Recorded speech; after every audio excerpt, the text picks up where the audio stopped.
Halo guys, gue Ray. Hari ini, sesuai janji gue kemarin, gue akan mereview Laneyes S819. Untuk harganya, S819 ini dijual seharga 200 ribuan dan dia dispesifikasi dilengkapi dengan power output 20 watt yang kalau buat gue sedikit gak masuk akal dengan power output sebesar itu, tapi barangnya tuh kalau kalian lihat langsung cukup kecil, apalagi harganya yang hanya 200 ribuan. Jadi gue sebenarnya penasaran sih, gimana sih kualitas suara dari speaker 200 ribuan yang katanya mempunyai power output 20 watt ini. Langsung aja yuk kita bahas, dan seperti biasa awal-awal gue akan bahas dari sisi build quality dan desainnya. Kalau dari sisi desain dan build quality, sejujurnya gue cukup suka dengan apa yang dikasih dari S819 ini. Karena kalau dari sisi desain, dia sebenarnya simple. Desainnya tuh mirip sama 3-bit Max Sound Plus, dan secara size dia juga cukup compact dan enak kalau kalian pengen bawa-bawa speaker ini buat berpergian, karena dia mempunyai ketebalannya tuh cukup tipis. Jadi gua ngerasa untuk dari sisi desain gua suka, dan untuk build quality-nya juga buat harga 200 ribu gua nggak ada komplain karena dia punya build quality yang bagus dan berasa cukup solid. Terus untuk layoutnya sendiri, dia seperti speaker Bluetooth yang lain. Untuk tombolnya semua berada di sisi atas. Ada tombol on off, ada tombol volume, play pause, dan tombol M. M ini tombol untuk pergantian mode-nya, dan kita coba nyalain dulu. Untuk notifikasinya pun dia juga simple ya, sama seperti Laneyes yang lain. Dan kalau kalian lihat dari sisi belakangnya, untuk inputnya juga dia cukup lengkap ya. Disediakan micro SD dan auxiliary. Charging portnya udah pasti udah menggunakan USB Type-C. Dan dia menggunakan flap karet seperti ini buat menutupi portnya. Terus untuk sisi depannya seperti yang kalian lihat, untuk pasif radiatornya ini dilengkapi dengan RGB. Dan kalau kalian pengen ganti modenya ini, cukup kalian klik tombol M sebanyak 2 kali secara langsung dan dia akan berganti mode. Dan modenya ini hanya ada 2 pilihan. Jadi mode yang pertama itu dia akan kelap-kelip mengikuti musik, dan mode kedua dia akan mengganti RGB-nya, mengganti warnanya secara perlahan. Dan yang ketiganya pastinya kalian bisa menonaktifkan atau mematikan RGB ini supaya tidak terlalu mengganggu bagi kalian yang nggak suka dengan RGB. Dan udah ya, itu aja secara layout. Untuk speaker sendiri dilengkapi dengan 2 buah active speaker, dan per masing-masing speaker ini dilengkapi dengan power output sebesar 10 watt. Jadi totalnya 20 watt. Untuk spesifikasinya sendiri dia mempunyai Bluetooth versi 5.0, dan untuk latensinya sendiri buat gue sih dia standarnya dalam artian ya udah oke aja ketika kalian pakai buat streaming YouTube atau kayak nonton. Tapi ya kalau kalian ngomongin latency ya pasti tetap akan berasa untuk dialognya sedikit tertinggal dibandingkan kalian nggak memakai mode Bluetooth-nya.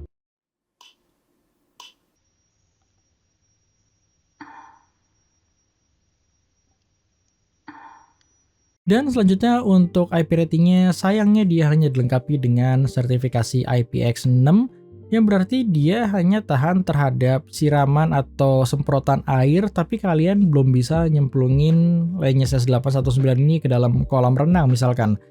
Sayangnya karena untuk range harganya sebenarnya para pesaingnya seperti V3 ini udah dilengkapi dengan sertifikasi IP57, yang berarti untuk speaker-speaker lain tuh kalian udah bisa pakai berenang, dan Laneyes S819 ini belum bisa. Jadi menurut gue itu salah satu kekurangan kalau kalian melihat dari sisi IP ratingnya.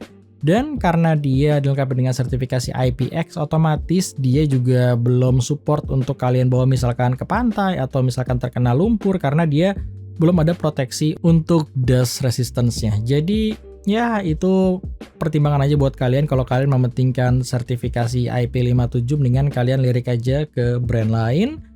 Terus untuk baterainya juga dia hanya dilengkapi baterai sebesar 2000 mAh. Yang gue sedikit bingung, 2000 mAh itu biasanya untuk speaker-speaker sekelas di bawah 10 watt. Jadi kalau dia mempunyai power output sebesar 20 watt, pasti 2000 mAh itu cuman bertahan hanya mungkin sekitar 1-2 jam. Tapi itu nggak terjadi di 819 ini, karena menurut gue untuk daya tahan baterainya di sini cukup awet. Jadi mungkin dari awal gue udah nyobain speaker ini sekitar 3 jam dan dia masih menyisakan baterai sekitar 60%, yang berarti sebenarnya mungkin dia bisa bertahan 6 jam atau bahkan lebih tergantung volume yang kalian mainkan. Jadi itu nggak tahu hal positif apa negatif, yang jelas untuk daya tahan baterai sebesar 2000 mAh-nya, gue cukup surprise dengan apa yang dihasilkan yang katanya mempunyai power output 20 watt ini. Dan kita langsung aja yuk masuk ke hal yang paling penting, yaitu sound quality. Seperti biasa, mengenai sound quality itu merupakan subjektif, jadi apa yang gue sharing di sini pastinya hanya merupakan pendapat dari gue pribadi.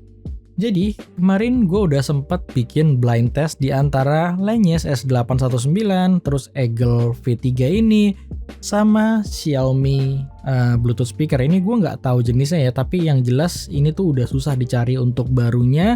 Dan even ada barunya pun, dia banyak produk yang menurut gue kayak gagal gitu, karena sebelum gue punya yang ini, gue sempet beli barunya yang lain, dan dia sember suaranya. Jadi kalau kalian mau tahu lebih detail, gue udah sharing mengenai apa sih kelebihan dan kekurangan speaker ini.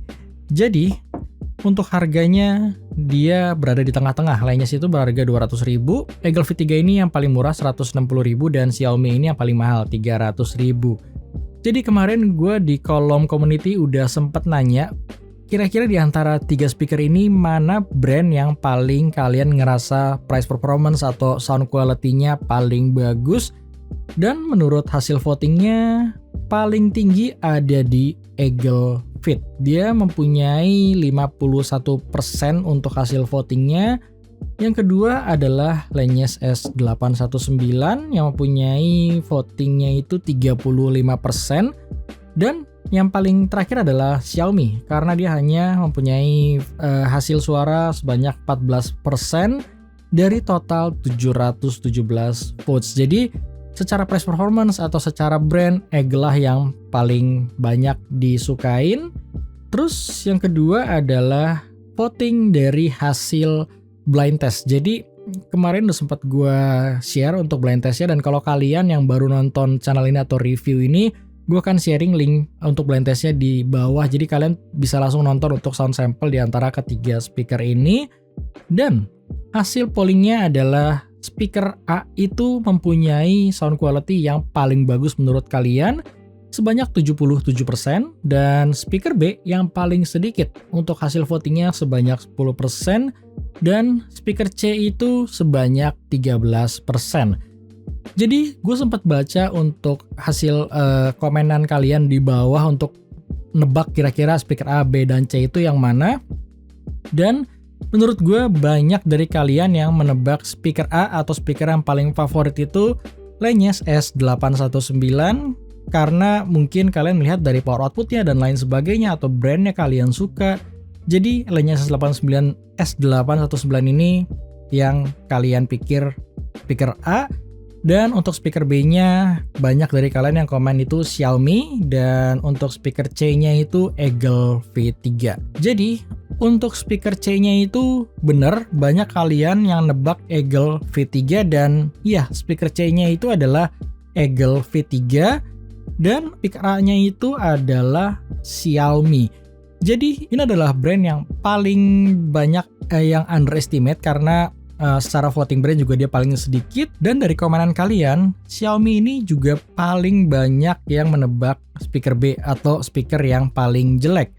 Tapi ini adalah speaker A, dan speaker B-nya adalah Langes S819 ini. Jadi ini adalah speaker yang sebenarnya kalian paling gak suka secara sound quality kalau blind test. Terus ada beberapa yang benar untuk jawabannya, untuk B ini Langes, untuk A Xiaomi, dan untuk C Eagle.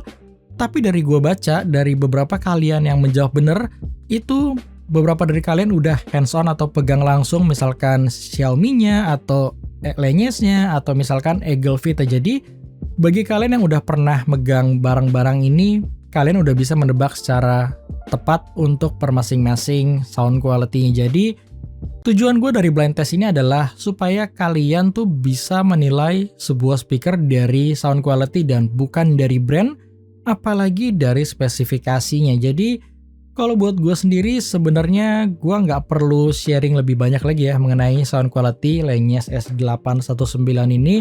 Karena kalau dari gue sependapat sih dengan mayoritas pendapat yang kalian utarain. Kalau Langes S819 ini sebenarnya kalau kalian nggak membandingkan langsung dengan para pesaingnya, dia mempunyai sound quality yang not bad sih menurut gue. Jadi untuk harga 200.000 dia berasa warm dan bassnya tuh ya berasa lah, tapi memang nggak spesial gue ngerasa di awal gitu. Tapi yang gue ngerasa tetap ada karakter Langes adalah dari sisi vokalnya yang menurut gue kolorasinya itu berasa, dan untuk treble-nya cenderung mendem dan hampir nggak berasa kalau kalian dengerin kayak petikan gitar dan lain sebagainya. Suaranya itu memang terdengar jadi aneh, tapi untuk casual, ya gue ngerasa ini udah oke-oke aja. Terus kalau gue bandingkan dengan Eaglefit, pastinya secara signature dia mempunyai jenis yang berbeda 180 derajat, yang dimana Eaglefit 3 itu mempunyai karakter yang cenderung bright, dan ketika kalian dengar misalkan buat lagu-lagu akustik atau petikan gitar tuh paling berasa signifikan bedanya. Yang dimana di Eaglefit 3 tuh berasa extend, berasa lebih real dan lebih enak ya untuk kayak treble dibandingkan Langes yang langsung jadi butek ketika kalian bandingkan secara langsung. Tapi kalau menurut gue Xiaomi ini adalah speaker yang paling bagus secara sound quality di antara keduanya, karena dia mempunyai sound quality yang secara signature netral, dia nggak ada sesuatu yang berlebih. Dan kalau kalian melihat dari sisi size-nya yang mempunyai ketebalannya tuh menurut gue cenderung tipis, tapi dia bisa menghasilkan bass yang bagus untuk speaker di ukurannya. Jadi untuk bassnya Xiaomi signifikan lebih berasa lebih deep dan lebih enak dibandingkan kedua speaker ini. Jadi secara sound quality Xiaomi ini yang paling enak, makanya ini speaker dulu gue sampai nyari-nyari karena gue tahu speaker ini tuh seharusnya memang mempunyai sound quality yang bagus, dan gue rasa ini satu-satunya Xiaomi yang sound quality-nya paling bagus di antara speaker Bluetooth yang dia punya yang jenis lain. Jadi gue udah review Xiaomi yang mulai dari yang kecil itu juga gue lumayan suka untuk sound quality-nya, enak untuk size-nya. Tapi sayangnya kakaknya ini yang mempunyai power output 20 watt itu gue nggak terlalu suka secara sound quality. Jadi overall menurut gue Langes S819 ini dari sisi sound quality gue nggak bisa rekomen karena dia memang secara sound quality kurang bagus.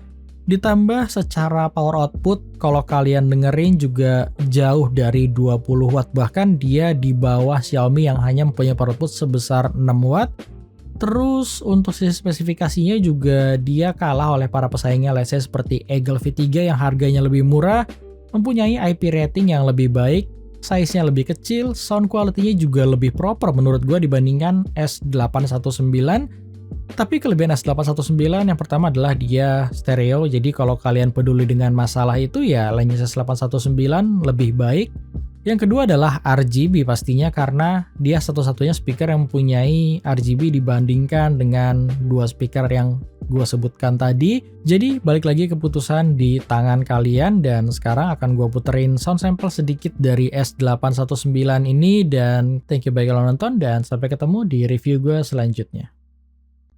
Oke, jadi gue akan live langsung record untuk sound sample-nya kali ini biar kalian bisa lihat langsung mengenai kualitas suara Langes sama Xiaomi ini. Dan kita mulai dari S819 dulu.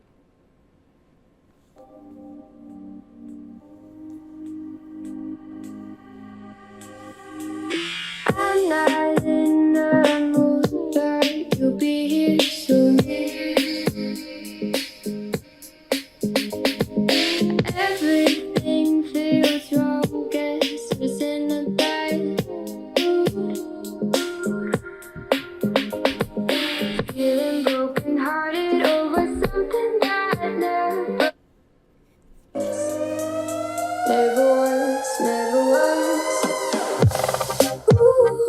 I thought it'd be me and you.